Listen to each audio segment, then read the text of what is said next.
வேதாளம் படத்திற்கு கிடைத்திருக்கும் வரவேற்பை தொடர்ந்து சத்யஜோதி நிறுவனம் தயாரிக்கும் படத்தில் அஜித் நடிக்க இருப்பதாக தகவல் வெளியாகியுள்ளன.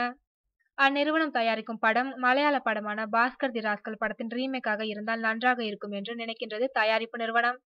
இது குறித்து அஜித்திடம் பேச்சுவார்த்தை நடைபெற்று வருகிறதாம். மம்முட்டி, நயன்தாரா, ஜே.டி. சக்கரவர்த்தி உள்ளிட்ட பலர் நடிப்பில் சித்திக் இயக்கத்தில் வெளியான மலையாள படம் பாஸ்கர் தி ராஸ்கல்.